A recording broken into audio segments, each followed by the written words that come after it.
Ulama-ulama mufasir membagi kalimat thayyibah ini di dalam beberapa. Kita sepakati dulu yang bahas yang pertama adalah kalimat la ilaha illallah atau kalimat thayyibah asyhadu an la ilaha illallah atau la ilaha illallah wallahu akbar subhanallah walhamdulillah. Ada beberapa hadis yang mendukung tiga kalimat ini. Satu kalimat tauhid la ilaha illallah. Jadi kalimat tauhid la ilaha illallah itu diibaratkan seperti akar yang menancap. Makanya sebenarnya dalam beberapa riwayat hadis la ilaha illallah itu inti dari semua. Langit ketika ditanya, wahai langit kenapa engkau diciptakan? Langit dijawab untuk mengawal kalimat la ilaha illallah. Bumi ketika diciptakan, wahai bumi, engkau diciptakan untuk apa? Untuk mengawal la ilaha illallah. Kenapa langit bumi mengawal la ilaha illallah? Karena manusia oleh Allah dijadikan khalifah di atas bumi, sehingga fitrah manusia itu membawa kalimat la ilaha illallah. Kemudian kalimat la ilaha illallah tidak mungkin tersampaikan kepada manusia. Walaupun langit mengawal, bumi mengawal, manusia diturunkan sebagai khalifah, belum mendapatkan kalimat la ilaha illallah. Akhirnya Gusti Allah mengutus seorang rasul. Yang rasul ini bisa bertemu dengan malaikat Jibril, sehingga malaikat Jibril sebagai utusan Allah menyampaikan kepada rasul mulai Nabi Adam sampai Rasulullah Muhammad sallallahu alaihi wasallam untuk menyebarkan kalimat la ilaha illallah. Akhirnya kita tahu hari ini kita mengikrarkan diri la ilaha illallah. Kalimat thayyibah itu seperti akarnya menancap di dalam tanah, kemudian cabangnya menjulang ke atas langit. Kenapa akarnya kuat menancap? Karena akar ini punya dua fungsi. Satu, akar ini menyedot. Oh, kok menyedot? Masa menyedot? Menghisap air. Oh, yo menyerap. Ini guru bahasa Indonesia repot kabeh. Keliru, menyedot keliru, menghisap keliru. Jadi akar ini fungsinya menyerap air, menyerap hara yang ada di dalam tanah, karena semua tanaman butuh hara. Ada hara mikro, ada hara makro. Karena hara sendiri dibutuhkan oleh tanaman, tapi kalau mikronya terlalu banyak katanya mati. Ini yang bisa menjelaskan Mas Zainul. Jenengan teks di beberapa tafsir sing menjelaskan tentang yang diserap apa saja. Niku enten ngoten, tapi aku ra iso jelasno. Ya mestine Mas Zainul sing jelasno. Jadi saking pentingnya akar masuk ke dalam tanah, sehingga tanah ini menyerap air, menyerap unsur hara. Kemudian akar ini juga menopang sehingga pohon ini menjadi tegak. Pohon ini menjadi apa? Tegak. Sehingga kalau akarnya kuat, unsur haranya cukup, airnya cukup, cabang-cabangnya kuat, pohonnya kuat, yang terjadi adalah buahnya akan banyak.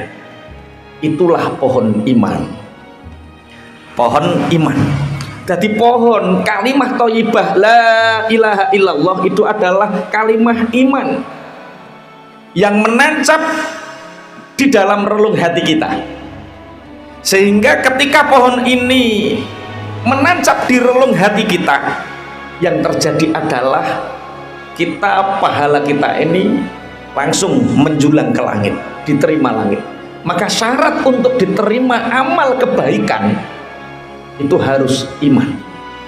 Kenapa orang kafir amal kebaikannya tidak diterima? Karena mereka nggak percaya adanya kebaikan di akhirat. Mereka percayanya kebaikan di dunia, balasannya di dunia.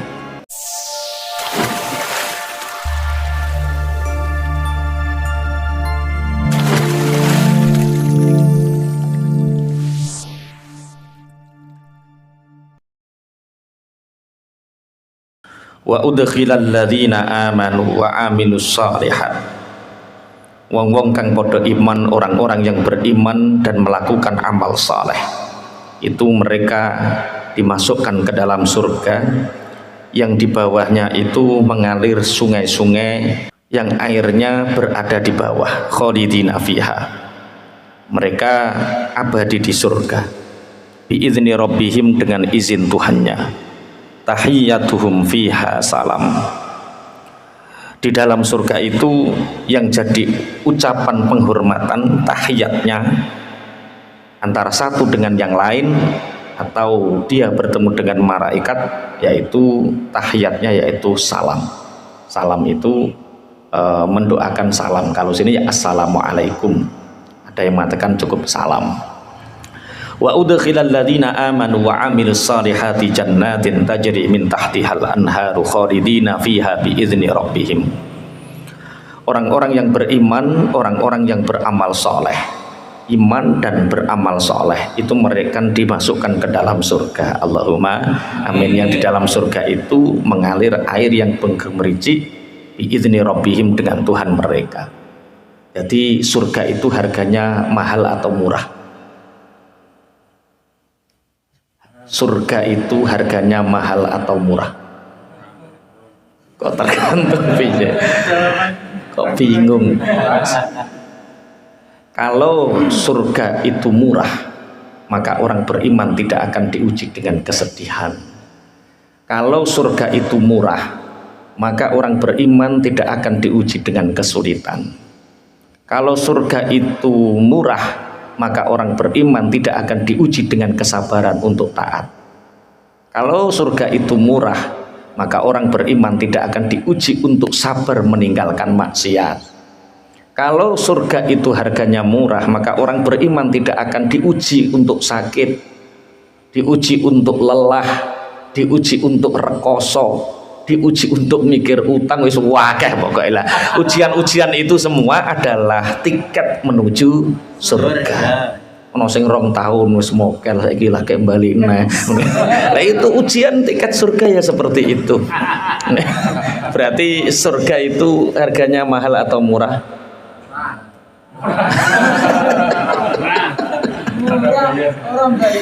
Makanya bersyukur sekali kita diuji sama Allah dengan kesulitan, hari ini masih bisa bertawa dan melihat ayat bahwa janjinya Allah untuk orang yang beriman dan beramal soleh itu adalah surga. Amin. Antara penduduk surga dengan yang lain, mereka nanti akan saling bertemu dan mengucapkan salam. Neng dia Taib ke selamat, selamat alhamdulillah. Lah sing Taib sing Taib selamat, lah sing Taib waduh bedhit ning swarga deh. Ya sungkan wong 2 tahun mokel ape ning ngarep ya sungkan. Jadi orang-orang yang dimasukkan oleh Allah ke dalam surga, mereka adalah orang yang mendapatkan rahmatnya Allah. Siapa orang yang mendapatkan rahmatnya Allah? Orang yang di situ beriman dan beramal soleh. Kenapa tidak hanya cukup iman tapi amal soleh? Karena untuk beramal soleh ini orang beriman mendapatkan banyak ujian sebagai bentuk keteguhan keimanannya. Orang beriman ini tak kasih sakit masih beriman tidak, tak kasih kesulitan hidup masih beriman tidak, tak kasih dengan godaan kemaksiatan yang besar masih beriman atau tidak. Jadi harganya mahal. Surga itu mahal sekali. Karena apa? Ditebus dengan ketaatan kita, ditebus dengan kesulitan yang kita sabar menghadapinya. Alam taro kaifa daraballahu mathalan kalimatan thayyibatan kasyajaratin thayyibatin asluha tsabitu wa far'uha fis sama tu'ti ukulaha kullahinin bi'izni rabbiha. Apakah kamu tahu bagaimana Allah mengumpamakan kalimah thayyibah? Kalimah thayyibah itu seperti pohon yang baik yang akarnya menancap di dalam bumi, kemudian cabangnya menjulang ke langit. Tu'ti ukulaha kullahinin bi'izni rabbiha, yang cabang-cabang ini nantinya memberi buah-buahan setiap musimnya kepada orang yang membutuhkan bi'izni rabbiha, dengan izin Tuhannya. Begitulah Allah memberikan perumpamaan bagi manusia agar mereka mau bertadzakur atau mengambil pelajaran. Ulama-ulama mufasir membagi kalimat thayyibah ini di dalam beberapa. Kita sepakati dulu yang bahas yang pertama adalah kalimat la ilaha illallah atau kalimat thayyibah asyhadu an la ilaha illallah atau la ilaha illallah wallahu akbar subhanallah walhamdulillah. Ada beberapa hadis yang mendukung tiga kalimat ini. Satu kalimat tauhid la ilaha illallah. Jadi kalimat tauhid la ilaha illallah itu diibaratkan seperti akar yang menancap. Makanya sebenarnya dalam beberapa riwayat hadis la ilaha illallah itu inti dari semua. Langit ketika ditanya, wahai langit kenapa engkau diciptakan? Langit dijawab untuk mengawal kalimat la ilaha illallah. Bumi ketika diciptakan, wahai bumi engkau diciptakan untuk apa? Untuk mengawal la ilaha illallah. Kenapa langit bumi mengawal la ilaha illallah? Karena manusia oleh Allah dijadikan khalifah di atas bumi, sehingga fitrah manusia itu membawa kalimat la ilaha illallah. Kemudian kalimat la ilaha illallah tidak mungkin tersampaikan kepada manusia. Walaupun langit mengawal, bumi mengawal, manusia diturunkan sebagai khalifah, belum mendapatkan kalimat la ilaha illallah. Akhirnya Gusti Allah mengutus seorang rasul. Yang rasul ini bisa bertemu dengan malaikat Jibril, sehingga malaikat Jibril sebagai utusan Allah menyampaikan kepada rasul, mulai Nabi Adam sampai Rasulullah Muhammad sallallahu alaihi wasallam, untuk menyebarkan kalimat la ilaha illallah. Akhirnya kita tahu hari ini kita mengikrarkan diri la ilaha illallah. Kalimat thayyibah itu seperti akarnya menancap di dalam tanah, kemudian cabangnya menjulang ke atas langit. Kenapa akarnya kuat menancap? Karena akar ini punya dua fungsi. Satu, akar ini menyedot. Oh, kok menyedot? Masa menyedot? Menghisap air. Oh, ya menyerap. Ini guru bahasa Indonesia repot kabeh. Keliru, menyedot keliru, menghisap keliru. Jadi akar ini fungsinya menyerap air, menyerap hara yang ada di dalam tanah, karena semua tanaman butuh hara. Ada hara mikro, ada hara makro. Karena hara sendiri dibutuhkan oleh tanaman, tapi kalau mikronya terlalu banyak katanya mati. Ini yang bisa menjelaskan Mas Zainul.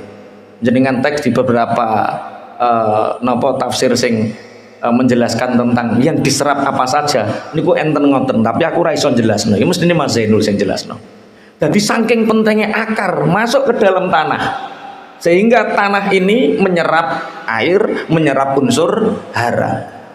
Kemudian akar ini juga menopang sehingga pohon ini menjadi tegak. Pohon ini menjadi apa? Tegak. Sehingga kalau akarnya kuat, unsur haranya cukup, airnya cukup, cabang-cabangnya kuat, pohonnya kuat, yang terjadi adalah buahnya akan banyak. Itulah pohon iman. Pohon iman. Jadi pohon kalimat thayyibah la ilaha illallah itu adalah kalimat iman yang menancap di dalam relung hati kita. Sehingga ketika pohon ini menancap di relung hati kita, yang terjadi adalah pahala kita ini langsung menjulang ke langit, diterima langit. Maka syarat untuk diterima amal kebaikan itu harus iman. Kenapa orang kafir amal kebaikannya tidak diterima? Karena mereka nggak percaya adanya kebaikan di akhirat. Mereka percayanya kebaikan di dunia, balasannya di dunia. Makanya ketika pohon iman menancap di dalam hati, yang terjadi adalah pahala ini diangkat ke langit, dinaikkan ke langit, dan terus menerus akan mendapatkan nur cahaya dari pahala ini. Allahumma amin. Bismillahirrahmanirrahim.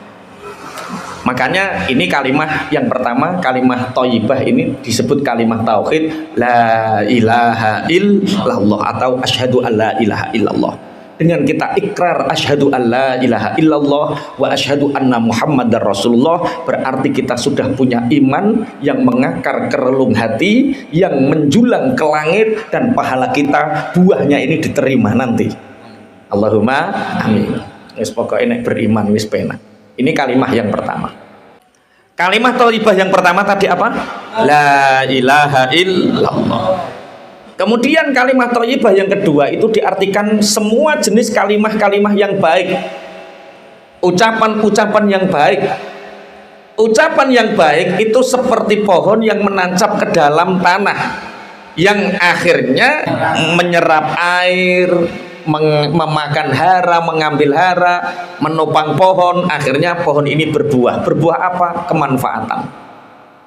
Karena pangapunten, Imam Ghazali ini nek membahas tentang lisan ini, amma ba'du fa innal lisana min ni'amillahi al-azimah wa lataifis sun'ihi al-gharibah.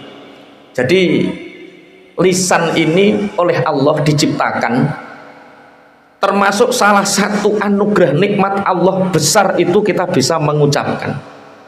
Tapi lisan ini bisa menjadi anugerah, bisa menjadi nikmat, juga bisa menjadi laknat.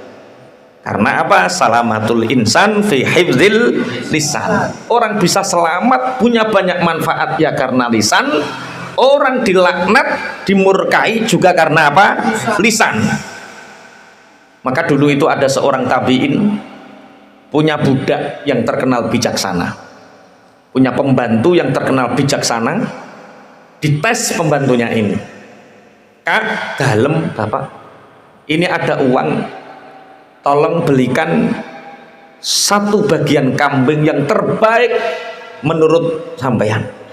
Di pasar dia beli, di situ ada penjual daging kambing, dibeli satu bagian yang terbaik menurutnya. Apa yang dibeli? Lisan, ilat, bahasa Indonesia nih, lidah. Dibeli lidahnya, hanya lidahnya saja satu. Bapak, ini adalah bagian yang terbaik dari kambing. Tidak ada tulang, ora ono ri. Ini bagian yang paling baik. Kemudian beberapa hari kemudian, Kak, ini ada uang lagi, tolong belikan bagian kambing yang paling buruk. Pulang bawa lidah lagi. Loh, lah kok lidah lagi? Inilah gambaran bahwa lidah, lisan ini kadang menjadi anggota yang paling baik, kadang menjadi anggota yang paling buruk. Makanya ada 8 afatul lisan. Bahayanya lisan itu ada 8. Yang pertama diantaranya bohong. Sampeyan penggawean membudu nih orang ngerti ya. Yang pertama apa adalah bohong, afatul lisan. Yang kedua ribah. Yang ketiga namimah, adu-adu. Yang keempat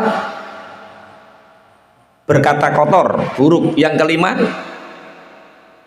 piye to kok walah ya lisane apik-apik kabeh tenan ki berarti wah. Masyaallah. Khianat. Cocok santri senior ya. Lah katanding liyane rane sing ro. Cek kurang telu.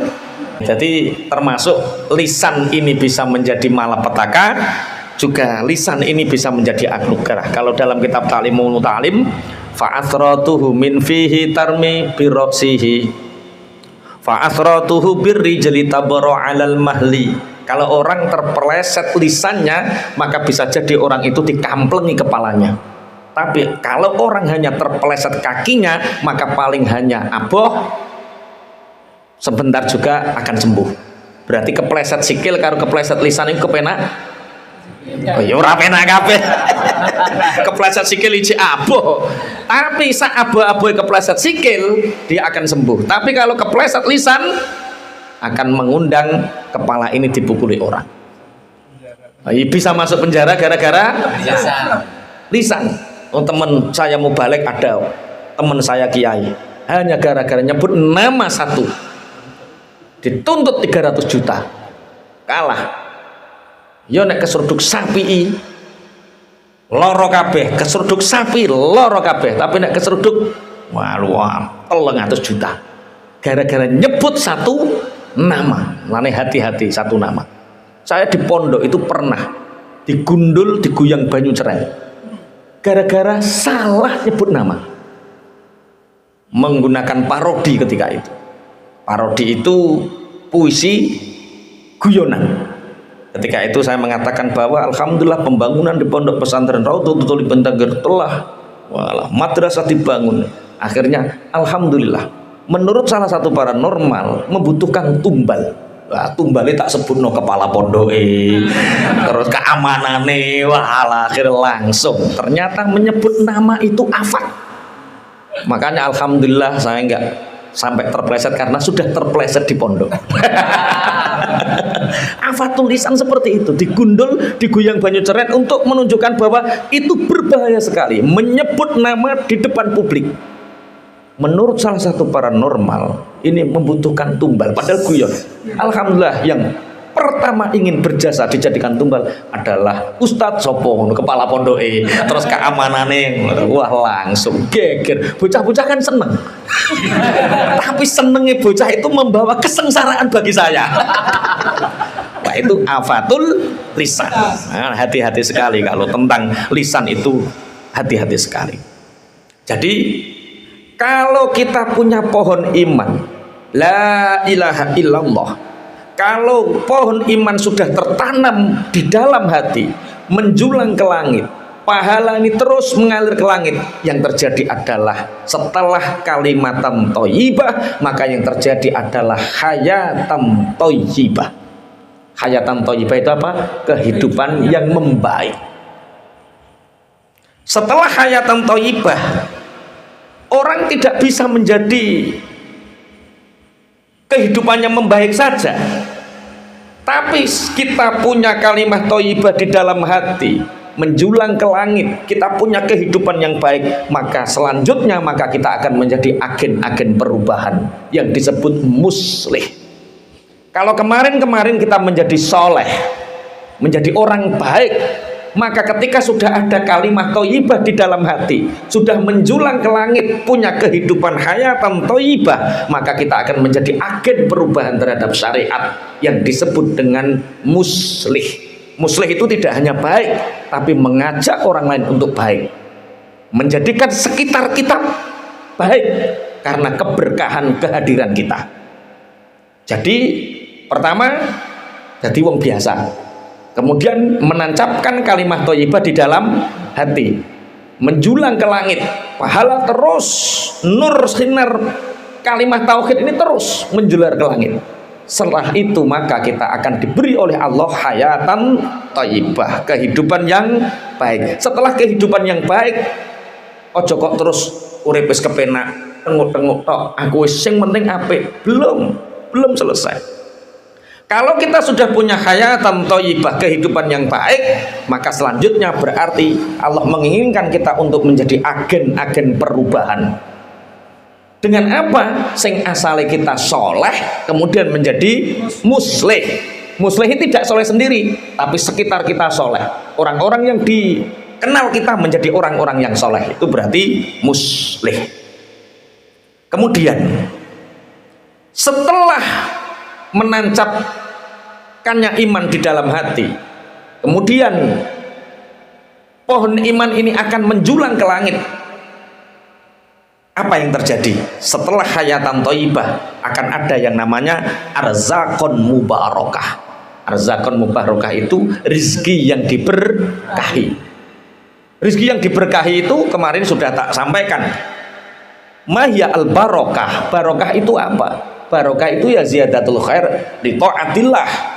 Tidak sekedar pertumbuhan, tidak sekedar bertambah kebaikan, tapi kebaikan untuk taat kepada Allah. Sakit, kalau memang itu menjadikan kita lebih taat, itu barokah.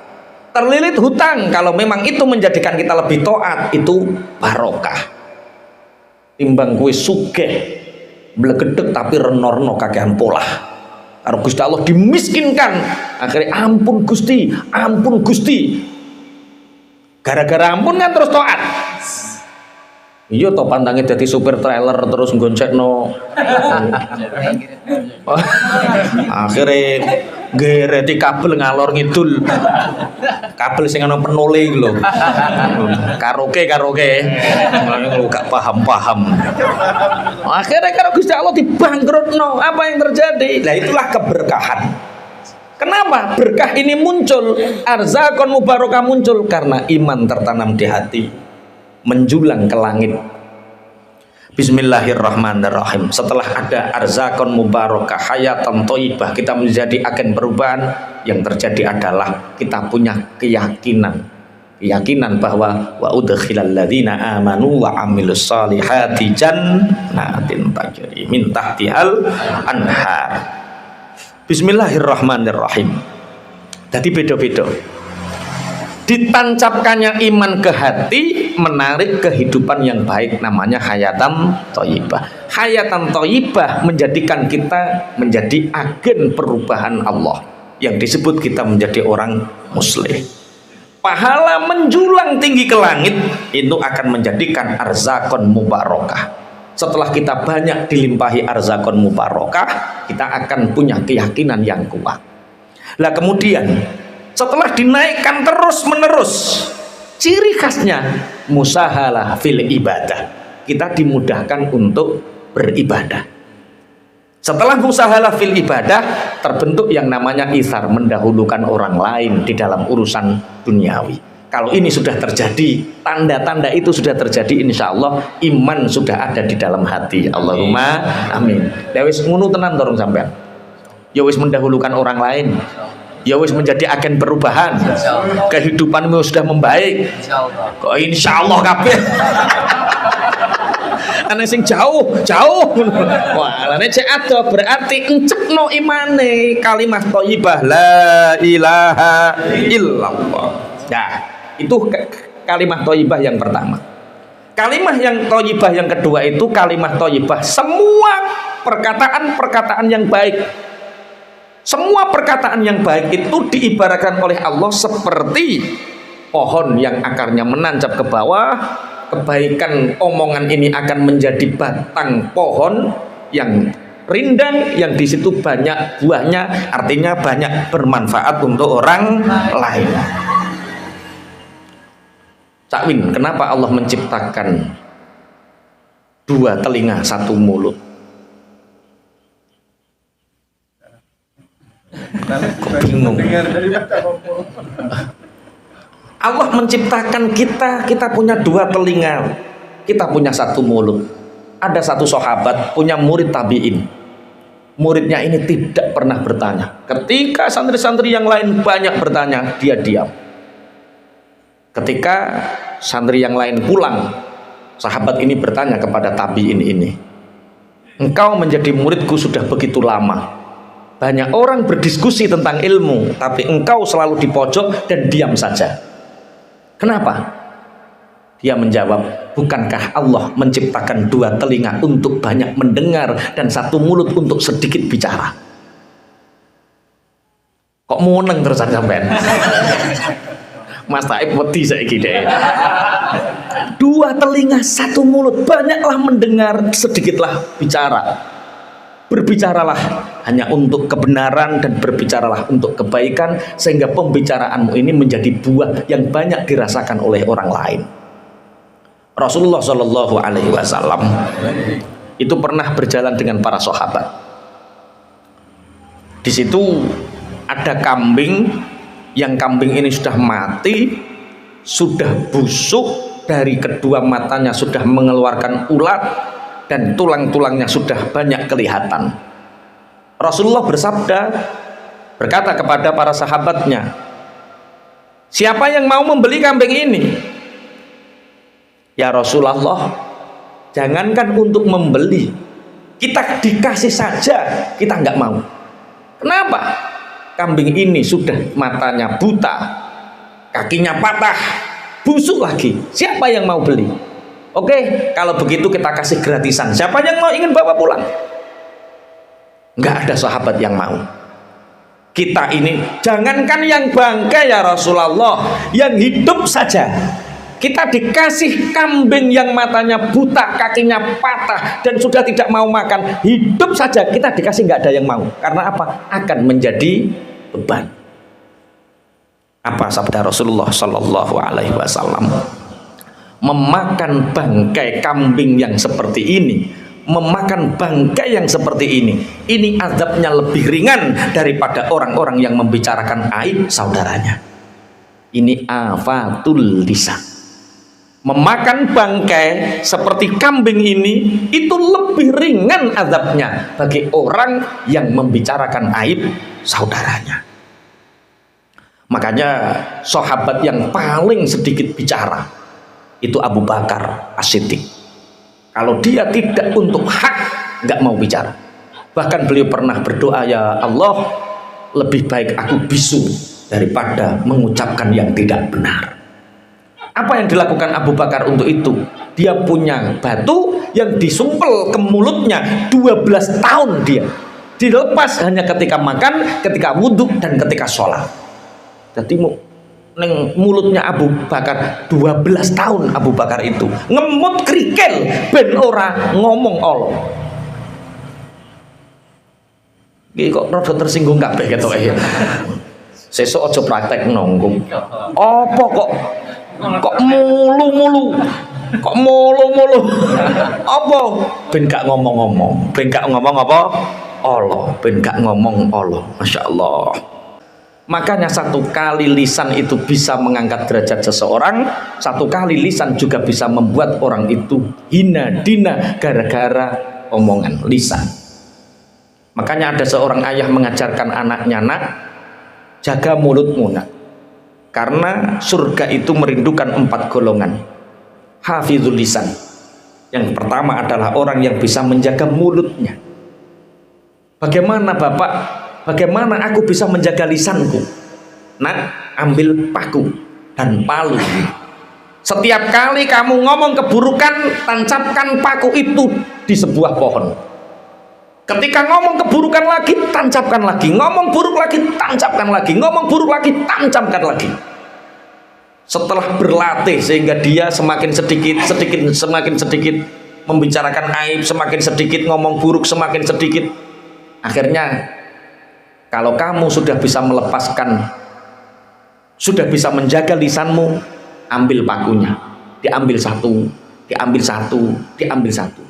Apa kata bapaknya? Nah, walaupun engkau sudah bisa menjaga mulutmu, tapi paku yang sudah engkau tancapkan di pohon ini, bekasnya tidak akan pernah bisa hilang.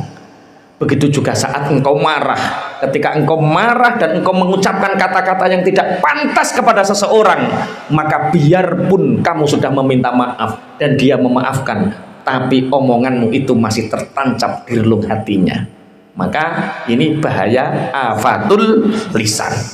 Alam taro kayfa daraballahu mathalan kalimatan thayyibah kasyajaratin thayyibah asluha sabitu wa far'uha fis sama tu'ti ukulaha kullahim. Berarti apa yang kita lakukan dari perintahnya Allah ini, kita harus menjaga iman. Di samping menjaga iman, jadikan iman kita ini menjulang, pahala kita sampai ke langit, sehingga kehadiran kita mengawal tauhid la ilaha illallah, kita tidak sekedar menjadi orang baik, orang soleh, tapi kita menjadi agen perubahan, menjadi muslih, orang yang berpengaruh, menjadikan orang-orang di sekitar kita menjadi orang-orang baik, orang soleh. Allahumma amin. Itu yang pertama. Yang kedua, jadikan mulut kita, lisan kita itu bisa seperti madu yang berbuah dirasakan banyak orang. Kita berbicara, orang itu akan mendapat hikmah dari pembicaraan kita. Jangan sampai orang berbicara mendapatkan laknat dari pembicaraannya. Salamatul insan fi hifdzil lisan. Selamat seseorang itu karena dia bisa menjaga lisannya. Apalagi sekarang lisan itu bisa terwakili oleh jari-jari kita. Lisan ini sekarang terwakili oleh ketikan-ketikan kita. Sekali kita share kebaikan, pahala mudah didapat. Tapi ketika kita share keburukan, maka jariah dosa akan kita dapat. Maka hati-hati kalau ingin share. Makanya pernah tak sampaikan, ahlu syar huwa ahlu syar. Wong tukang nge-share iku kelakuane elek. Share kok sar-sari wong. Share itu bahasa Arab Cak Win. Syarun iku elek, share iku bagi. Jadi wong nek senengane bagi-bagi iku biasane elek. Harus diteliti dulu ini yang dibagikan milik siapa, karya siapa, membuat orang menjadi bahagia atau membuat orang menjadi nelongso, susah. Kalimah-kalimah yang buruk itu seperti pohon yang tidak menancap di bumi. Malaha min qaror, dia amruk karena tidak ada tetapnya dia di bumi. Kalimah khabithah itu ada dua. Satu kalimah kekufuran. Orang yang tidak mau ikrar la ilaha illallah, berarti dia sebaik apapun benihnya, sebaik apapun bibitnya kebaikan yang dia lakukan, karena tidak ada ikrar la ilaha illallah, itu seperti benih yang ditanam di wadah yang wadahnya buruk, di bumi yang buminya buruk. Sebaik apapun benih ditanam di tanah yang buruk, hasilnya ora tukul. Orang-orang kafir melakukan kebaikan sebanyak apapun, itu tidak akan pernah menjulang ke langit. Karena apa? Kebaikan itu sudah roboh di bumi karena akarnya tidak menancap. Itu perumpamaannya orang-orang kafir, kalimat-kalimat kekufuran. Yang kedua, kalimat-kalimat buruk. Orang mengatakan buruk kepada kita, itu kelihatannya berat, tapi sebenarnya tidak berarti apa-apa karena kalimat keburukan itu akan mudah dilupakan. Jadi misalnya ini, kalimat yang paling buruk seandainya di sini apa? Apa-apa? Sampean paling gelo dilokke apa? Sing wedhus iku sing jenggoten, Mas. Ya wedhus misalnya. Ana wong ganteng-ganteng dilokke wedhus. Itu kelihatannya menyakitkan, kelihatannya. Tapi misalkan masyhur kemudian, wah kayak wedhus, masyhur misalkan, itu akan cepat dilupakan. Karena apa? Kalimat keburukan itu akan hilang seperti buih, tidak subur. Makanya sama nek dilokke wong ben. Tapi orang berbicara buruk kepada kita, 3 orang itu seperti 30 orang suaranya. Paham maksudnya? Orang 30 mengucapkan buruk kepada kita seperti 3000 orang. Karena apa? Ombak itu buih, itu di pinggir. Koyo-koyo, menakutkan, tapi dia akan hilang. Maka kalau ada orang yang berbicara buruk kepada kita, biarkan, tinggal turu, engkau hilang dewi. Tapi kalimah-kalimah thayyibah, kita berkata baik kepada orang, maka seumur hidup bahkan sampai mati kalimah itu akan dibawa sebagai amal soleh. Allahumma amin. Mulane penak misuh apa penak. Nah, ciri khas peradaban itu dari kalimah thayyibah. Orang mudah misuh, mudah mengucapkan ungkapan-ungkapan kotor, itu orang yang tidak beradab, sealim apapun dia. Karena ciri khas peradaban itu lisan. Apa yang ngomong barang saruki pekiwuh. Cak Win ahli maca kitab kuning, pelang-pelang, misah-misuh. Itu tanda dia alim tapi tidak berperadaban. Di surga itu bahasanya nggak ada pisu-pisuan. Di surga itu ya salam, tahiyyatuhum fiha salam. Nah, dimulai dari sekarang, kita belum masuk surga, tapi bahasa surga kita gunakan. Kalau ketemu, salam, assalamualaikum. Orang kok. Makanya kalau seneng kali ceritanya Luqman Hakim. Luqman apa nih? Kalau kamu melakukan kebaikan tapi terpengaruh dengan pendapat orang lain, maka kebaikan itu tidak akan pernah terjadi. Luqman Hakim dengan bapaknya diajak naik apa kayak jenenge? Khimar atau keledai? khimar atau keledai. Ya sekarang sing ngarani padha gak roe. Padha gak roe. Kalau kita melakukan kebaikan nunggu orang lain sepakat, nunggu orang lain setuju semua, maka kebaikan itu tidak akan pernah terjadi. Makanya kebaikan itu harus berjalan. Mulane kula seneng cah nom-nom kudu nganggo ilmu sepur. Apa ilmu sepur? Nek keri ditinggal, ngalang-alangi kerak kesuwen. Piye? Gelem dijak gak gelem ditinggal. Kebaikan harus seperti itu. Aja kelemar ngenteni disujudoni wong sak masjid, ngenteni disujudoni wong sak kampung, gak ono. Jenenge al-haq akan bersandingan dengan al-batil. Namanya kebaikan akan bersandar dengan keburukan. Ya wis ngono kuwi. Piye ke ceritane piye, Pak? Nggawa khimar. Dituntun loro karo. Terus ana wong grombol, wong ngebento, wong ana khimar nganggur kok ora ditumpaki. Ya wis nak sampean sing numpak. Dituntun bapake, ana wong grombol neh. Oh bocah ra duwe duga. Anak enggak punya sopan santun, anaknya naik di khimar kok bapaknya nuntun. Turun nak gantian bapak. Bapake numpak khimar, anake nuntun, ketemu sama orang, wong tua gak ngesakno anak. Enggak ada benarnya.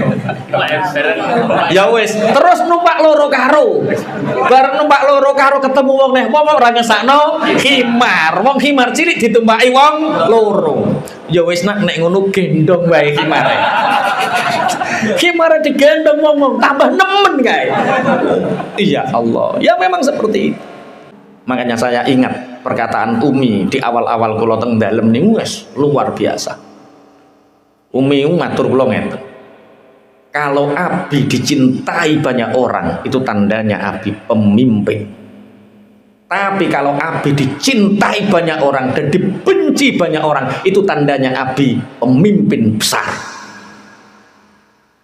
Seberapa orang yang membenci Anda hari ini?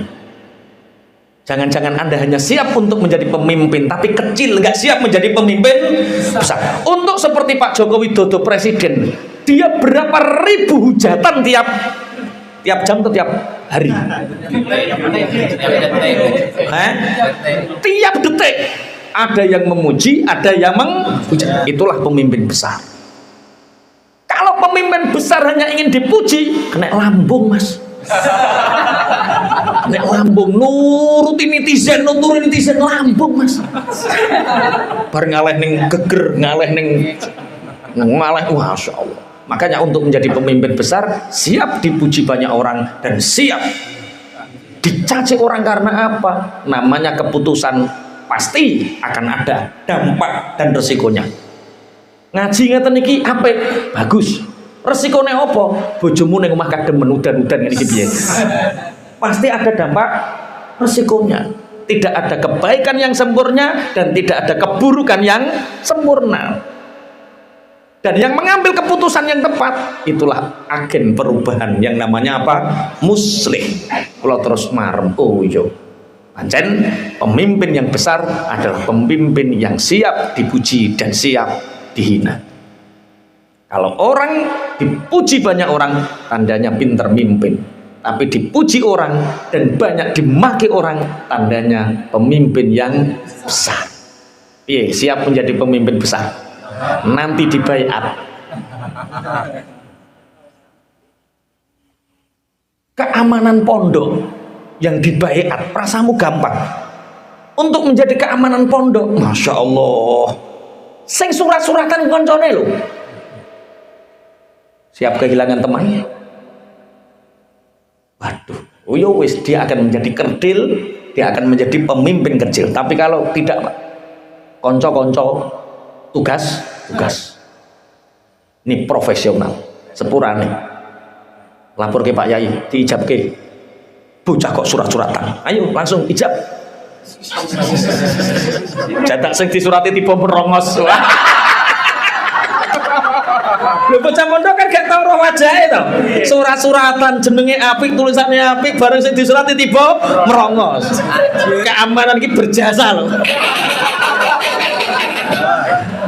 Loh, nanti levelnya tidak keamanan pondok, dia nanti tokoh masyarakat. Dia akan sikoh dengan pendirian yang kuatnya. Makanya pemimpin yang besar, pemimpin yang siap dipuji dan siap dihina. Siap. Makanya sampean ketika ada kalimah-kalimah khabithah dari orang lain, yakini kalimah khabithah itu seperti buih, sebentar hilang. Mas Toib bakul es, tiba-tiba ada janda punya anak satu, beli es. Alam. Rasa muslihnya muncul.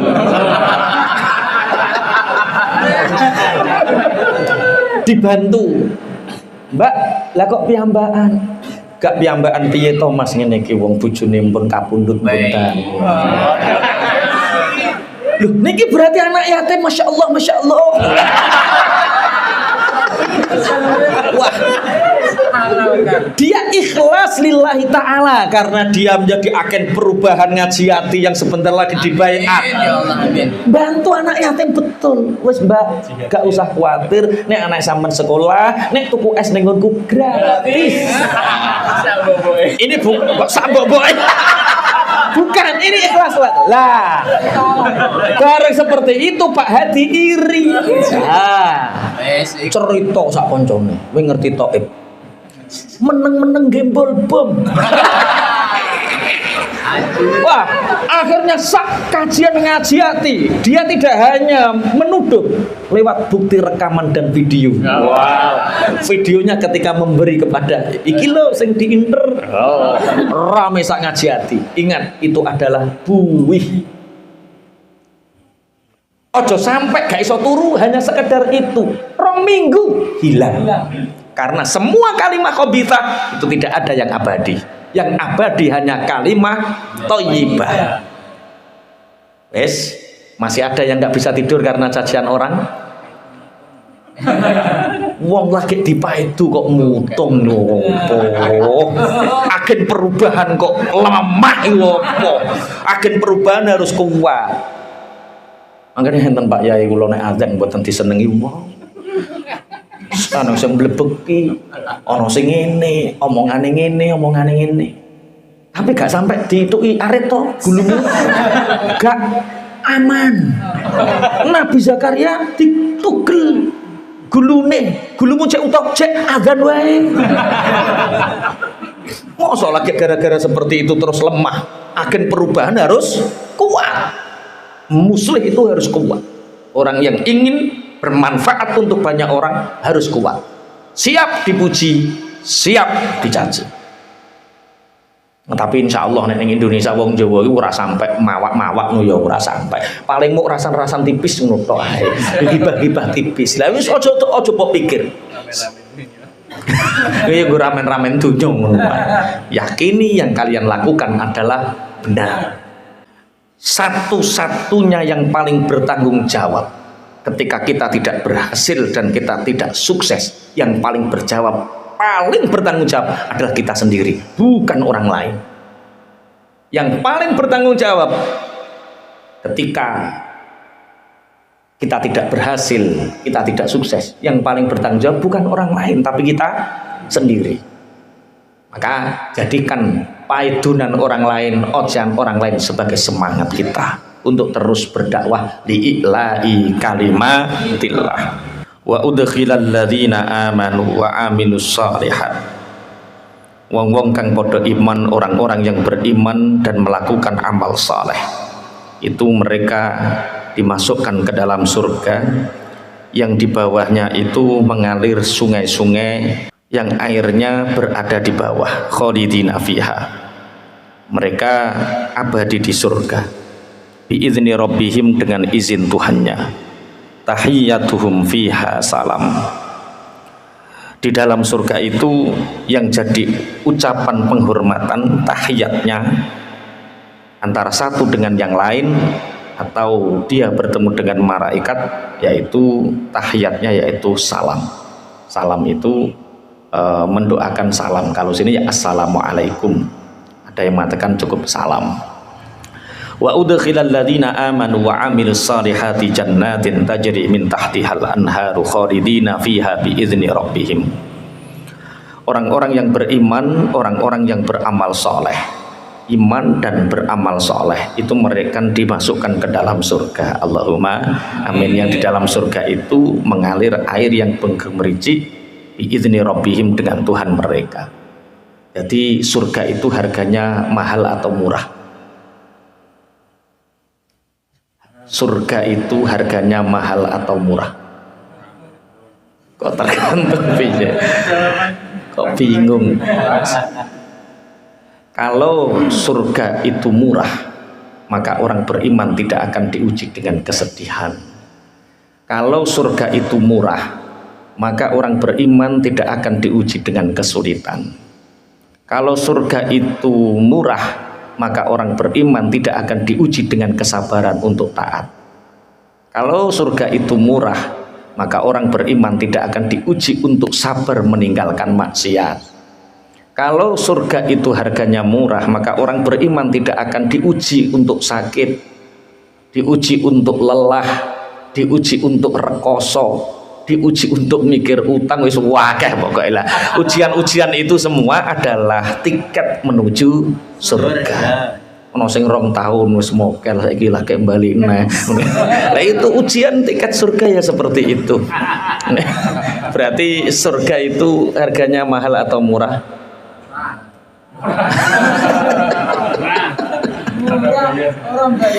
Makanya bersyukur sekali. Kita diuji sama Allah dengan kesulitan, hari ini masih bisa bertawa dan melihat ayat bahwa janjinya Allah untuk orang yang beriman dan beramal soleh itu adalah surga. Amin. Antara penduduk surga dengan yang lain, mereka nanti akan saling bertemu dan mengucapkan salam. Neng dia taib ke selamat, selamat alhamdulillah. Lah sing taib sing taib selamat, lah sing taib waduh bedhit ning swarga deh. Ya sungkan wong 2 tahun mokel ape ning ngarep ya sungkan. Jadi orang-orang yang dimasukkan oleh Allah ke dalam surga, mereka adalah orang yang mendapatkan rahmatnya Allah. Siapa orang yang mendapatkan rahmatnya Allah? Orang yang di situ beriman dan beramal soleh. Kenapa tidak hanya cukup iman tapi amal soleh? Karena untuk beramal soleh ini orang beriman mendapatkan banyak ujian sebagai bentuk keteguhan keimanannya. Orang beriman ini tak kasih sakit masih beriman tidak, tak kasih kesulitan hidup masih beriman tidak, tak kasih dengan godaan kemaksiatan yang besar masih beriman atau tidak. Jadi harganya mahal. Surga itu mahal sekali. Karena apa? Ditebus dengan ketaatan kita, ditebus dengan kesulitan yang kita sabar menghadapinya. Alam taro kaifa daraballahu mathalan kalimatan thayyibatan kasyajaratin thayyibatin asluha tsabitu wa far'uha fis sama tu'ti ukulaha kullahinin bi'izni rabbiha. Apakah kamu tahu bagaimana Allah mengumpamakan kalimah thayyibah? Kalimah thayyibah itu seperti pohon yang baik, yang akarnya menancap di dalam bumi, kemudian cabangnya menjulang ke langit. Tu'ti ukulaha kullahinin biizni rabbiha, yang cabang-cabang ini nantinya memberi buah-buahan setiap musimnya kepada orang yang membutuhkan biizni rabbiha, dengan izin Tuhannya. Begitulah Allah memberikan perumpamaan bagi manusia agar mereka mau bertadzakur atau mengambil pelajaran. Ulama-ulama mufasir membagi kalimah thayyibah ini di dalam beberapa. Kita sepakati dulu yang bahas. Yang pertama adalah kalimah la ilaha illallah, atau kalimah thayyibah asyhadu an la ilaha illallah, atau la ilaha illallah wallahu akbar subhanallah walhamdulillah. Ada beberapa hadis yang mendukung 3 kalimah ini. Satu kalimat tauhid la ilaha illallah. Jadi kalimat tauhid la ilaha illallah itu diibaratkan seperti akar yang menancap. Makanya sebenarnya dalam beberapa riwayat hadis, la ilaha illallah itu inti dari semua. Langit ketika ditanya, wahai langit kenapa engkau diciptakan? Langit dijawab untuk mengawal kalimah la ilaha illallah.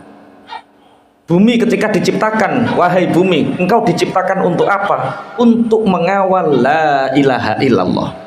Kenapa langit bumi mengawal la ilaha illallah?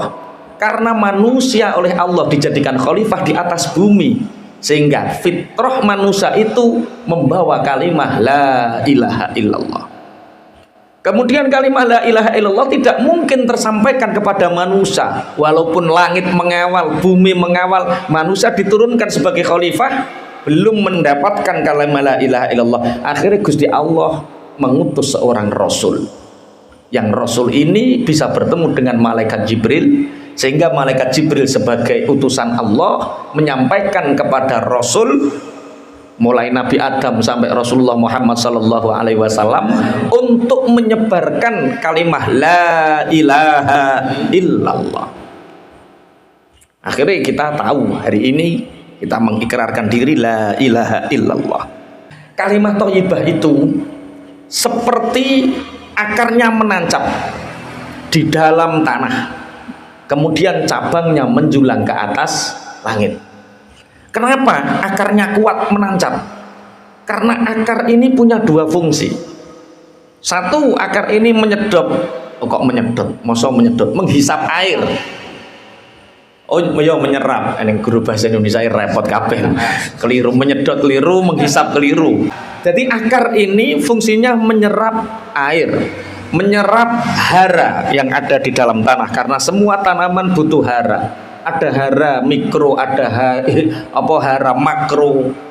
Karena hara sendiri dibutuhkan oleh tanaman, tapi kalau mikronya terlalu banyak katanya mati. Ini yang bisa menjelaskan Mas Zainul. Jenengan teks di beberapa tafsir sing menjelaskan tentang yang diserap apa saja. Niku enten ngoten, tapi aku ra iso jelasno. Iki mesti Mas Zainul sing jelasno. Jadi saking pentingnya akar masuk ke dalam tanah, sehingga tanah ini menyerap air, menyerap unsur hara. Kemudian akar ini juga menopang sehingga pohon ini menjadi tegak. Pohon ini menjadi apa? Tegak. Sehingga kalau akarnya kuat, unsur haranya cukup, airnya cukup, cabang-cabangnya kuat, pohonnya kuat, yang terjadi adalah buahnya akan banyak. Itulah pohon iman. Pohon iman. Jadi pohon kalimah thayyibah la ilaha illallah itu adalah kalimah iman yang menancap di dalam relung hati kita. Sehingga ketika pohon ini menancap di relung hati kita, yang terjadi adalah pahala kita ini langsung menjulang ke langit, diterima langit. Maka syarat untuk diterima amal kebaikan itu harus iman. Kenapa orang kafir amal kebaikannya tidak diterima? Karena mereka nggak percaya adanya kebaikan di akhirat. Mereka percayanya kebaikan di dunia, balasannya di dunia. Makanya ketika pohon iman menancap di dalam hati, yang terjadi adalah pahala ini diangkat ke langit, dinaikkan ke langit, dan terus menerus akan mendapatkan nur cahaya dari pahala ini. Allahumma amin. Bismillahirrahmanirrahim. Makanya ini kalimah yang pertama, kalimah thayyibah ini disebut kalimah tauhid la ilaha illallah atau asyhadu alla ilaha illallah. Dengan kita ikrar asyhadu alla ilaha illallah wa asyhadu anna muhammadar rasulullah, berarti kita sudah punya iman yang mengakar ke relung hati, yang menjulang ke langit, dan pahala kita buahnya ini diterima nanti. Allahumma amin. Wis pokoke nek beriman wis penak. Ini kalimah yang pertama. Kalimah thayyibah yang pertama tadi apa? La ilaha illallah. Kemudian kalimat thayyibah yang kedua itu diartikan semua jenis kalimah-kalimah yang baik, ucapan-ucapan yang baik. Ucapan yang baik itu seperti pohon yang menancap ke dalam tanah, yang akhirnya menyerap air, memakan hara, mengambil hara, menopang pohon, akhirnya pohon ini berbuah. Berbuah apa? Kemanfaatan. Karena pangapunten, Imam Ghazali ini nek membahas tentang lisan. Ini amma ba'du fa innal lisana min ni'amillahi al-azimah wa lataifis sun'ihi al-gharibah. Jadi lisan ini oleh Allah diciptakan, termasuk salah satu anugerah nikmat Allah besar itu kita bisa mengucapkan. Tapi lisan ini bisa menjadi anugerah, bisa menjadi nikmat, juga bisa menjadi laknat. Karena apa? Salamatul insan fi hifdzil lisan. Orang bisa selamat, punya banyak manfaat ya karena lisan. Orang dilaknat, dimurkai juga karena apa? Lisan. Maka dulu itu ada seorang tabi'in punya budak yang terkenal bijaksana, punya pembantu yang terkenal bijaksana. Dites pembantunya ini, Kak, dalem Bapak, ini ada uang, tolong belikan satu bagian kambing yang terbaik menurut sampean. Di pasar dia beli, di situ ada penjual daging kambing, dibeli satu bagian yang terbaik menurutnya. Apa yang dibeli?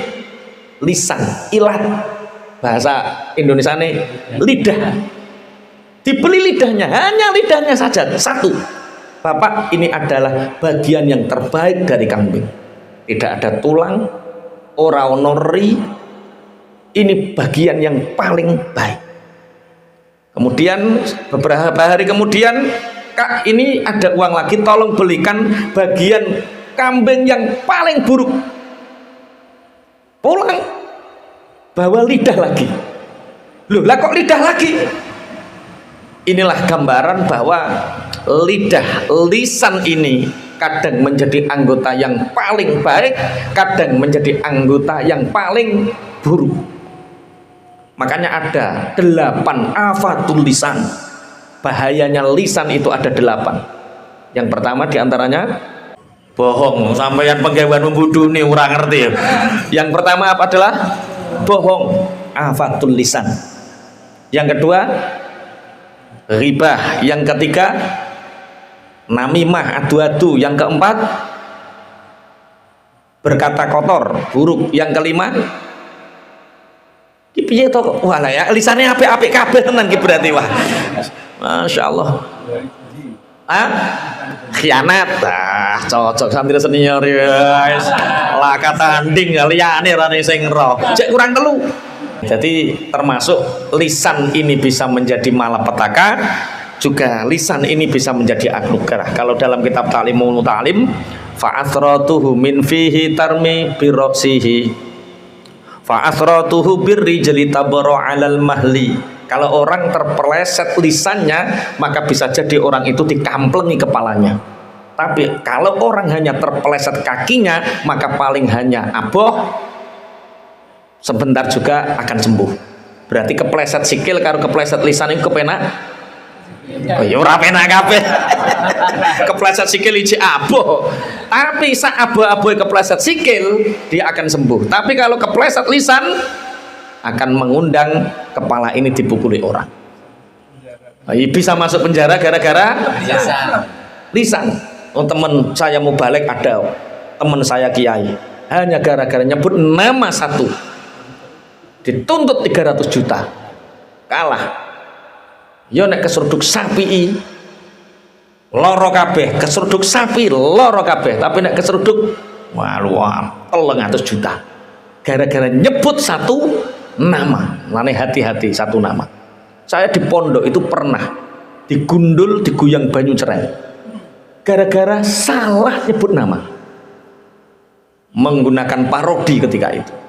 Parodi itu puisi guyonan. Ketika itu saya mengatakan bahwa alhamdulillah pembangunan di pondok pesantren Raudhatul Bentager telah madrasah dibangun. Akhirnya alhamdulillah. Menurut salah satu paranormal membutuhkan tumbal. Wah, tumbalnya tak sebut no kepala pondok terus keamanannya wah akhir langsung ternyata menyebut nama itu afat. Makanya alhamdulillah saya enggak sampai terpleset karena sudah terpleset di pondok. Afatul lisan seperti itu, digundul, digoyang banyu ceret untuk menunjukkan bahwa itu berbahaya sekali menyebut nama di depan publik. Menurut salah satu paranormal, ini membutuhkan tumbal, padahal guyon.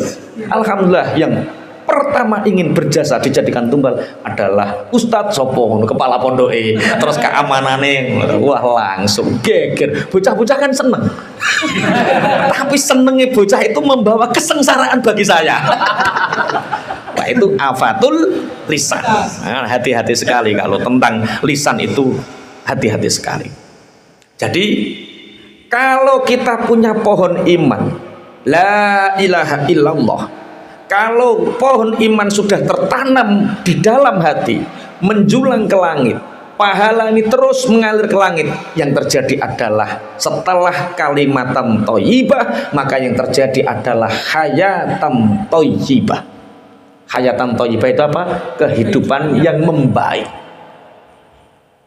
Setelah hayatan thayyibah, orang tidak bisa menjadi kehidupannya membaik saja, tapi kita punya kalimat thayyibah di dalam hati, menjulang ke langit, kita punya kehidupan yang baik, maka selanjutnya maka kita akan menjadi agen-agen perubahan yang disebut muslih. Kalau kemarin-kemarin kita menjadi soleh, menjadi orang baik, maka ketika sudah ada kalimat thayyibah di dalam hati, sudah menjulang ke langit, punya kehidupan hayatan thayyibah, maka kita akan menjadi agen perubahan terhadap syariat yang disebut dengan muslih. Muslih itu tidak hanya baik, tapi mengajak orang lain untuk baik, menjadikan sekitar kita baik karena keberkahan kehadiran kita. Jadi pertama, jadi wong biasa, kemudian menancapkan kalimat thayyibah di dalam hati, menjulang ke langit, pahala terus, nur sinar kalimat tauhid ini terus menjular ke langit. Setelah itu maka kita akan diberi oleh Allah hayatan thayyibah, kehidupan yang baik. Setelah kehidupan yang baik, ojo kok terus urip wis kepenak, tenguk-tenguk tok, aku wis sing penting apik. Belum selesai. Kalau kita sudah punya hayatan thayyibah, kehidupan yang baik, maka selanjutnya berarti Allah menginginkan kita untuk menjadi agen-agen perubahan. Dengan apa? Sing asale kita soleh, kemudian menjadi muslih. Muslih tidak soleh sendiri, tapi sekitar kita soleh. Orang-orang yang dikenal kita menjadi orang-orang yang soleh, itu berarti muslih. Kemudian setelah menancapkannya iman di dalam hati, kemudian pohon iman ini akan menjulang ke langit. Apa yang terjadi? Setelah hayatan thayyibah akan ada yang namanya arzakon mubarakah. Arzakon mubarakah itu rizki yang diberkahi. Rizki yang diberkahi itu kemarin sudah tak sampaikan.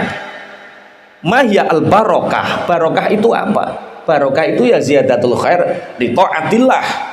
Tidak sekedar pertumbuhan, tidak sekedar bertambah kebaikan, tapi kebaikan untuk taat kepada Allah. Sakit, kalau memang itu menjadikan kita lebih taat, itu barokah. Terlilit hutang, kalau memang itu menjadikan kita lebih taat, itu barokah. Timbang kue sugih blegedeg tapi renorno kakean pola. Karo Gusti Allah dimiskinkan, akhirnya ampun Gusti, ampun Gusti. Gara-gara ampun kan terus taat. Iya toh pandangnya jadi supir trailer terus goncekno. Akhirnya gereti kabel ngalor ngidul. Kabel sing ana penule lho. Karaoke. Gak paham. Akhirnya karo Gusti Allah dibangkrutno. Apa yang terjadi? Nah itulah keberkahan.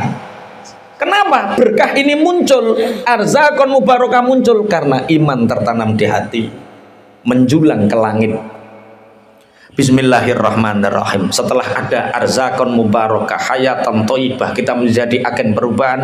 Yang terjadi adalah kita punya keyakinan bahwa wa udkhilal ladzina amanu wa amilus solihati jannatin tajri min tahtihal anhar. Bismillahirrahmanirrahim. Jadi beda-beda. ditancapkannya iman ke hati menarik kehidupan yang baik, namanya hayatan thayyibah. Hayatan thayyibah menjadikan kita menjadi agen perubahan Allah, yang disebut kita menjadi orang muslim. Pahala menjulang tinggi ke langit itu akan menjadikan arzakon mubarakah. Setelah kita banyak dilimpahi arzakon mubarakah, kita akan punya keyakinan yang kuat. Lah kemudian setelah dinaikkan terus menerus, ciri khasnya musahalah fil ibadah, kita dimudahkan untuk beribadah. Setelah musahalah fil ibadah, terbentuk yang namanya itsar, mendahulukan orang lain di dalam urusan duniawi. Kalau ini sudah terjadi, tanda-tanda itu sudah terjadi, insya Allah iman sudah ada di dalam hati. Allahumma amin. Ya wis ngono tenan dorong sampean. Ya wis mendahulukan orang lain. Ya wis menjadi agen perubahan. Kehidupanmu sudah membaik. Kok insya Allah kabeh. Ana sing jauh. Wah, lane cek ado berarti encekno imane, kalimat thayyibah la ilaha illallah. Nah, itu kalimat thayyibah yang pertama. Kalimat yang thayyibah yang kedua itu kalimat thayyibah semua perkataan-perkataan yang baik. Semua perkataan yang baik itu diibaratkan oleh Allah seperti pohon yang akarnya menancap ke bawah. Kebaikan omongan ini akan menjadi batang pohon yang rindang, yang di situ banyak buahnya, artinya banyak bermanfaat untuk orang lain. Cak Win, kenapa Allah menciptakan dua telinga satu mulut? Kok bingung? Allah menciptakan kita punya dua telinga, kita punya satu mulut. Ada satu sahabat punya murid tabi'in. Muridnya ini tidak pernah bertanya. Ketika santri-santri yang lain banyak bertanya, dia diam. Ketika santri yang lain pulang, sahabat ini bertanya kepada tabi'in ini, engkau menjadi muridku sudah begitu lama. Banyak orang berdiskusi tentang ilmu, tapi engkau selalu di pojok dan diam saja. Kenapa? Dia menjawab, bukankah Allah menciptakan dua telinga untuk banyak mendengar dan satu mulut untuk sedikit bicara? Kok muneng terusan sampean? Mas Taib wedi saiki deh. Dua telinga satu mulut, banyaklah mendengar, sedikitlah bicara. Berbicaralah hanya untuk kebenaran dan berbicaralah untuk kebaikan, sehingga pembicaraanmu ini menjadi buah yang banyak dirasakan oleh orang lain. Rasulullah Shallallahu Alaihi Wasallam itu pernah berjalan dengan para sahabat. Di situ ada kambing, yang kambing ini sudah mati, sudah busuk, dari kedua matanya sudah mengeluarkan ulat, dan tulang-tulangnya sudah banyak kelihatan. Rasulullah bersabda, berkata kepada para sahabatnya, siapa yang mau membeli kambing ini? Ya Rasulullah, jangankan untuk membeli, kita dikasih saja kita nggak mau. Kenapa? Kambing ini sudah matanya buta, kakinya patah, busuk lagi. Siapa yang mau beli? Oke, kalau begitu kita kasih gratisan. Siapa yang mau ingin bawa pulang? Nggak ada sahabat yang mau. Kita ini jangankan yang bangkai ya Rasulullah, yang hidup saja kita dikasih kambing yang matanya buta, kakinya patah dan sudah tidak mau makan, hidup saja kita dikasih, nggak ada yang mau. Karena apa? Akan menjadi beban. Apa sabda Rasulullah Sallallahu Alaihi Wasallam? Memakan bangkai kambing yang seperti ini, memakan bangkai yang seperti ini azabnya lebih ringan daripada orang-orang yang membicarakan aib saudaranya. Ini afatul lisan. Memakan bangkai seperti kambing ini itu lebih ringan azabnya bagi orang yang membicarakan aib saudaranya.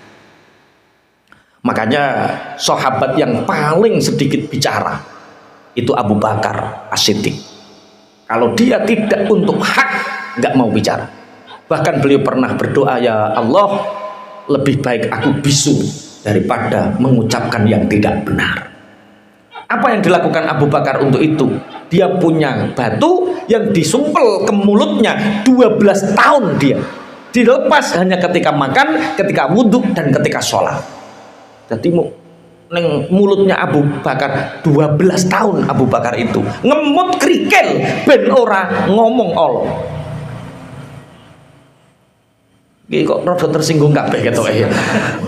Sesuk aja praktek nonggung. Apa kok mulu-mulu? Kok mulu-mulu? Apa?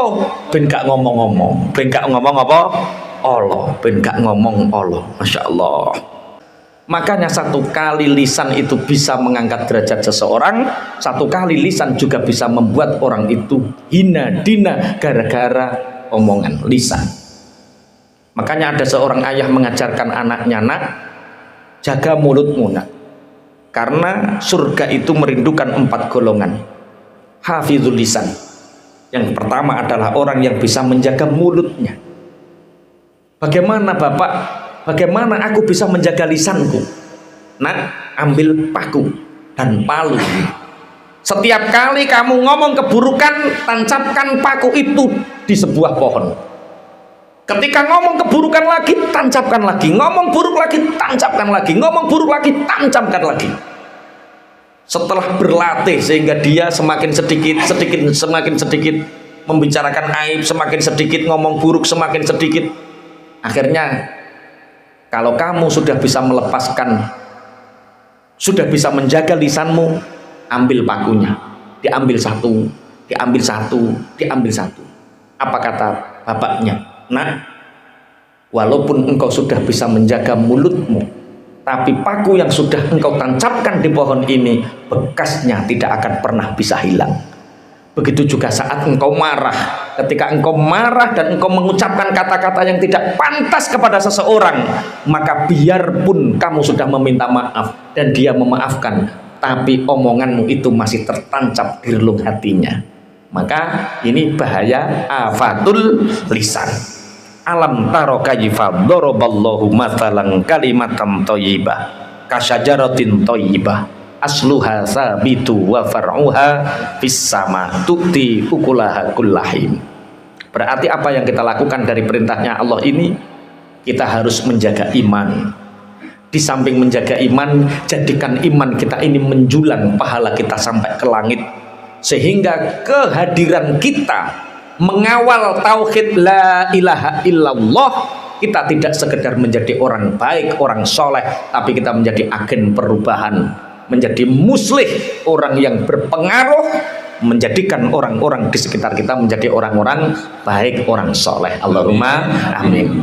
Itu yang pertama. Yang kedua, jadikan mulut kita, lisan kita itu bisa seperti madu yang berbuah dirasakan banyak orang. Kita berbicara, orang itu akan mendapat hikmah dari pembicaraan kita.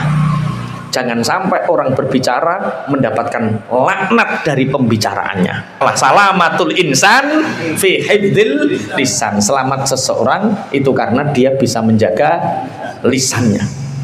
Apalagi sekarang lisan itu bisa terwakili oleh jari-jari kita. Lisan ini sekarang terwakili oleh ketikan-ketikan kita. Sekali kita share kebaikan, pahala mudah didapat. Tapi ketika kita share keburukan, maka jariah dosa akan kita dapat. Maka hati-hati kalau ingin share. Makanya pernah tak sampaikan, ahlu share huwa ahlu syar. Wong tukang nge-share iku kelakuane elek. Share, share kok sar-sari wong. Share itu bahasa Arab Cak Win. Syarun iku elek, share iku bagi. Jadi wong nek senengane bagi-bagi iku biasane elek.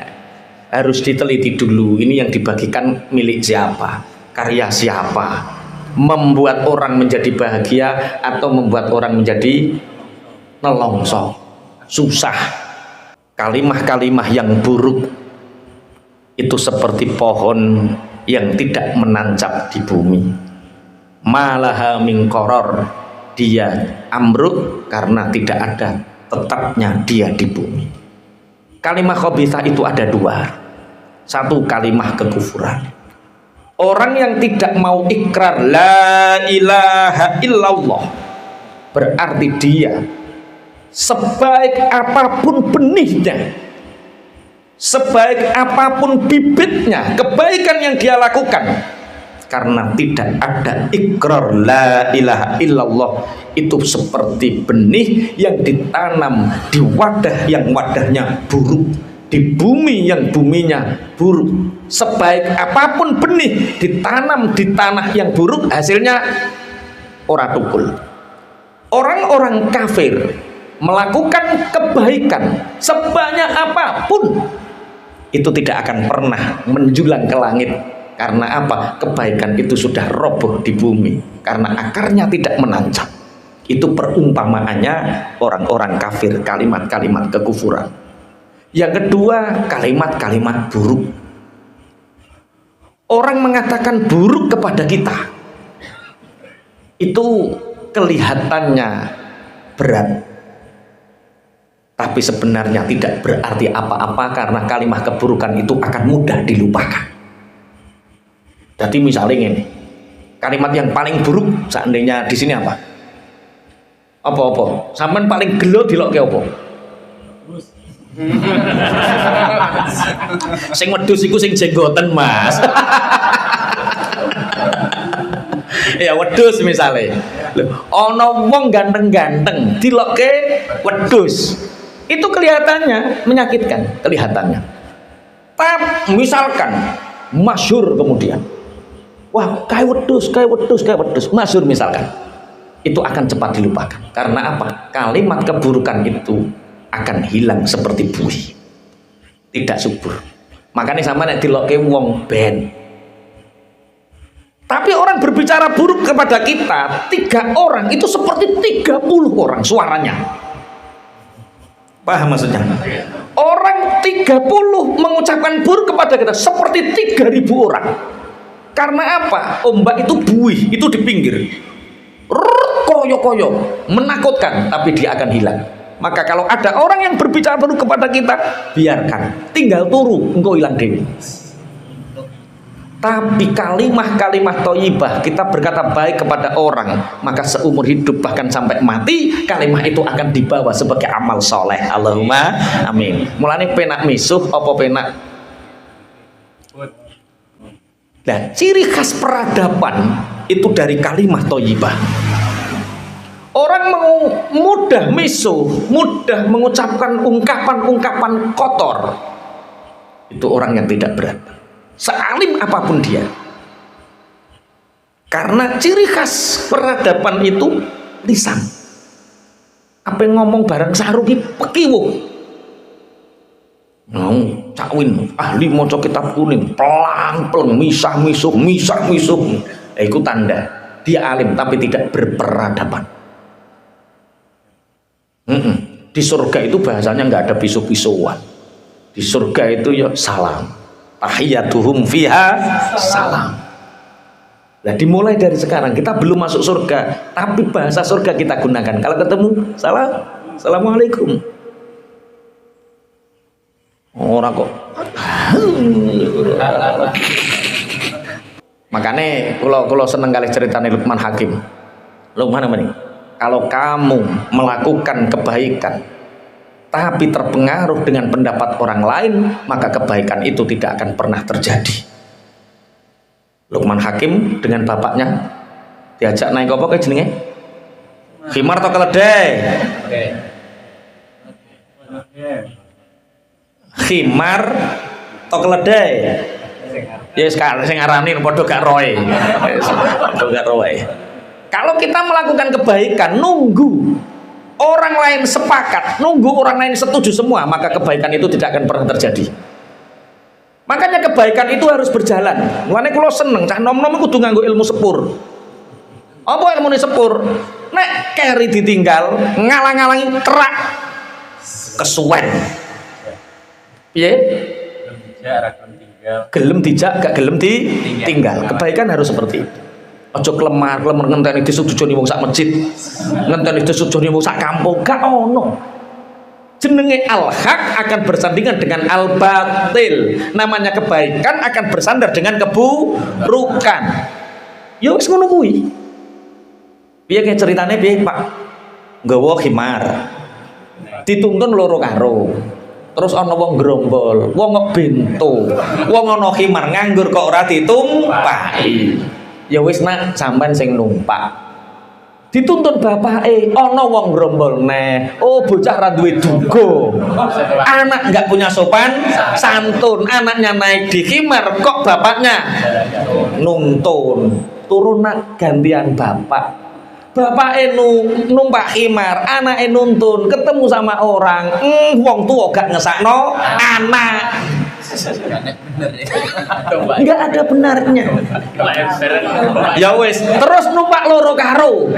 Bareng numpak loro karo ketemu wong neh, wong ora ngesakno khimar. Wong khimar cilik ditumpaki wong loro. Ya wis nak nek ngono gendong wae khimare. Khimare digendong wong tambah nemen kae. Iya Allah. Ya memang seperti itu. Makanya saya ingat perkataan Umi di awal-awal kula teng dalem niku wis luar biasa. Umi ngatur kula ngeten.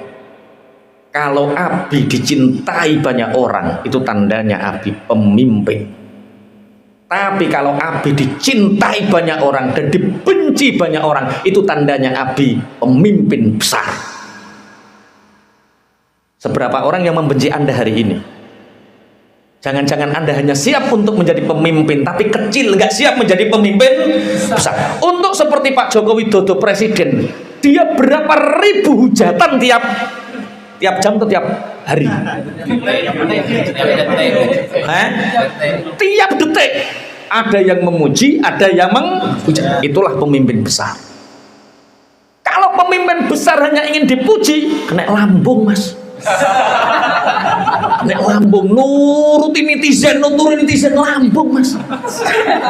Bar ngaleh ning geger, ngaleh Masya Allah. Makanya untuk menjadi pemimpin besar, siap dipuji banyak orang dan siap dicaci orang karena apa? Namanya keputusan pasti akan ada dampak dan resikonya. Ngaji ngeten iki apik, bagus. Resikone apa? Bojomu ning omah kademen udan-udan ngene iki piye? Pasti ada dampak resikonya. Tidak ada kebaikan yang sempurna dan tidak ada keburukan yang sempurna. Dan yang mengambil keputusan yang tepat, itulah agen perubahan yang namanya apa? Muslih. Kalau terus marem, oh yo. Pancen pemimpin yang besar adalah pemimpin yang siap dipuji dan siap dihina. Kalau orang dipuji banyak orang, tandanya pinter mimpin. Tapi dipuji orang dan banyak dimaki orang, tandanya pemimpin yang besar. Iya, siap menjadi pemimpin besar. Nanti dibaiat. Keamanan pondok yang dibaiat, rasamu gampang. Untuk menjadi keamanan pondok, Masya Allah. Sing surat-suratan koncone lho. Siap kehilangan teman. Waduh, uyo wis dia akan menjadi kerdil, dia akan menjadi pemimpin kecil. Tapi kalau tidak, Pak, konco-konco tugas. Ini profesional, sepurane. Lapor ke Pak Yai, diijab ke. Bocah kok surat-suratan. Ayo langsung ijab. Jadak sing disurati tiba merongos. Lho bocah pondok kan gak tau roh wajahe to. Surat-suratan jenenge apik, tulisannya apik, bareng sing disurati tiba merongos. Keamanan iki berjasa loh. Loh, nanti levelnya tidak keamanan pondok, dia nanti tokoh masyarakat. Dia akan sikoh dengan pendirian yang kuatnya. Makanya pemimpin yang besar, pemimpin yang siap dipuji dan siap dihina. Siap. Makanya sampean ketika ada kalimah-kalimah khabithah dari orang lain, yakini kalimah khabithah itu seperti buih, sebentar hilang. Mas Taib bakul es. Tiba-tiba ada janda punya anak satu, beli es. Alam. Rasa muslihnya muncul.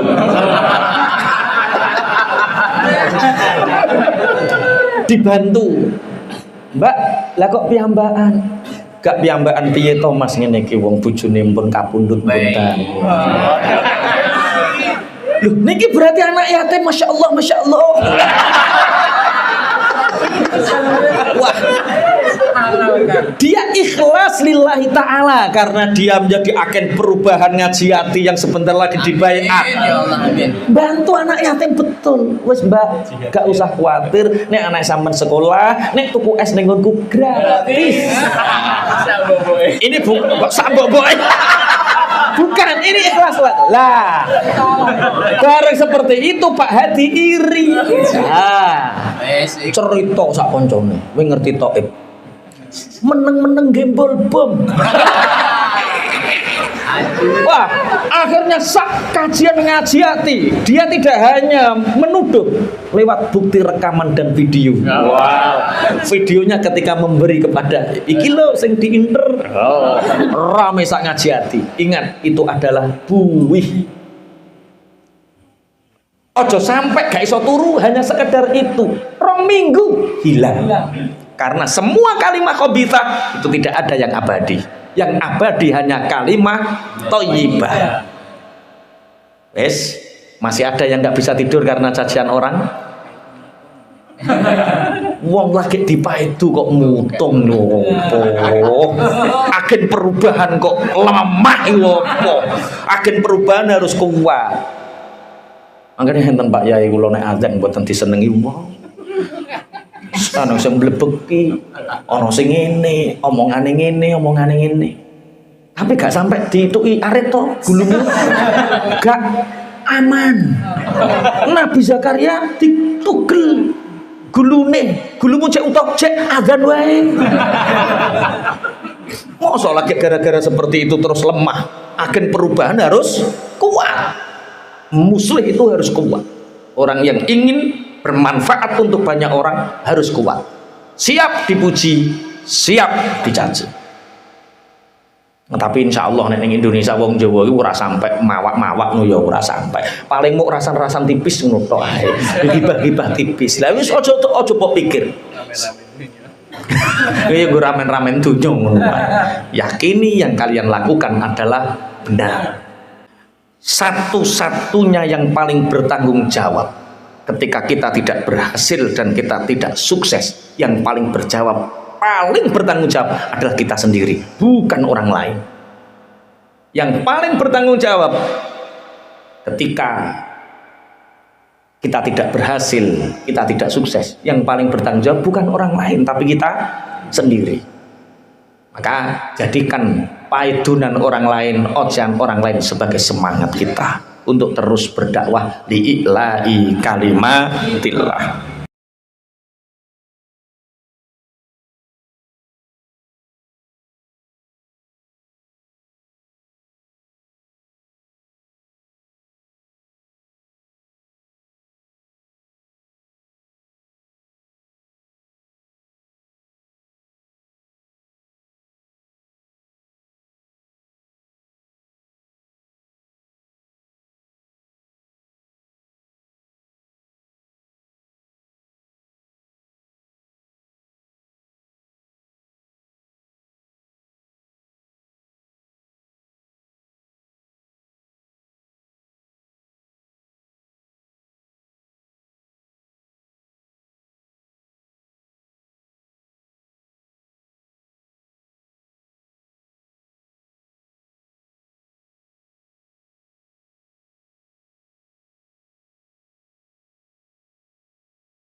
Mudah-mudahan apa yang telah disampaikan tadi bisa menambah keimanan kita dan ketakwaan kita kepada Allah Subhanahu wa Ta'ala.